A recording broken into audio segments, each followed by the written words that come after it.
Kapag nalaman niyang may babae sa bedroom mo, ewan ko lang kung ano magiging reaksyon niya. Hindi pa nangyaring nagdala dito ng babae si Junpyo. You're dead, man. Anong gagawin mo, Junpyo? Pupusta ako ng $1,000. Bukas na umaga, padadala ka niya sa Alaska. Ako, 3,000. Padadala ka sa South Pole.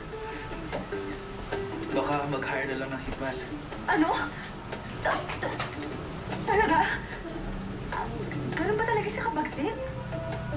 Natatandaan mo pa ba nung grade 6 pa tayo? Tumakas tayo sa camping. Malilimutan ba natin yun? Muntik na tayo mamatay noon.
Bonjour, Junie. Hey, ikaw si Ijong, hindi ba? Ang gwapo-gwapo mo. At ikaw naman ang great beauty ng Korea. Yun ang sinasabi nila. May gusto kang sabihin? Hmm? Sabihin mo na. Sige na, tell me. Alam mo na ang gusto kong sabihin. Humihingi ng tulong ang City Hall para gawin kayo sponsor sa kanilang bagong project. Reject. Minister of Education. Humihingi ng support sa Shinwa para sa mga rural students. Reject. Hindi umalis si Junpyo, hindi ba? Hindi po, madam.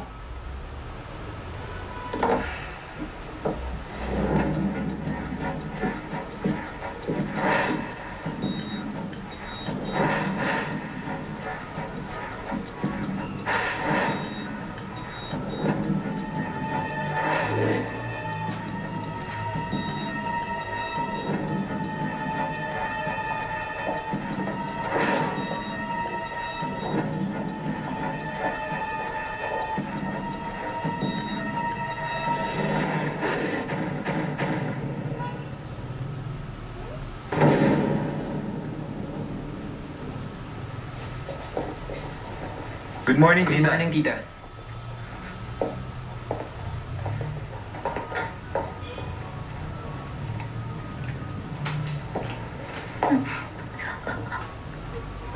Sino siya?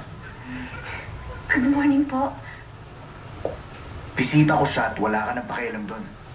Bisita ko rin siya dahil naririto siya sa aking pamamahay. Hindi ba, miss? Friend namin siya, tita. Friend? Yes, tita. Junior namin. Sinama na namin siya sa F4 bilang mascot dahil cute naman siya. Ganun lang, tita. Saang pamilya ka nang galing? Galing po ako. Pwede ko bang malaman kung anong trabaho ng papa mo? Papa ko po. Isang businessman. Ganun ba? Maganda ang damit mo. Clothing related. Fashion business. Quite famous sila sa clothing line. Mabuti kung ganun. Interested ka ba sa gaganaping auction ngayon? Yes, tita. Interested siya sa Verasong dress collection. Malaking tulong ang magagawa niya para tumaas ang bidding sa dress ngayong gabi. Sa tingin ko, mukhang maganda naman ang taste ng mama mo. Anong ginagawa niya? Madam, oras na para sa lubungin ng mga visitors. Junpyo, samahan mo ako. Kailangan kita sa auction. At kayo rin. For a good cause, tulungan niyo na rin ako. Yes, tita.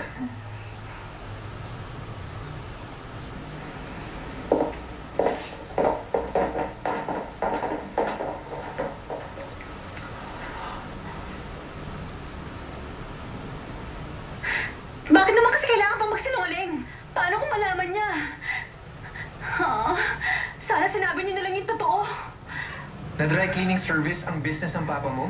Kung sinabi mo sa kanya ang totoo, hindi lang ikaw. Ang buo mong pamilya ang magkakaroon ng malaking problema. Gusto mo yon? Sigurado ako matutunaw ka sa iya. Kapag ikaw ang napagdiskitahan niya. Kung ganon, nagmana ka nga sa kanya.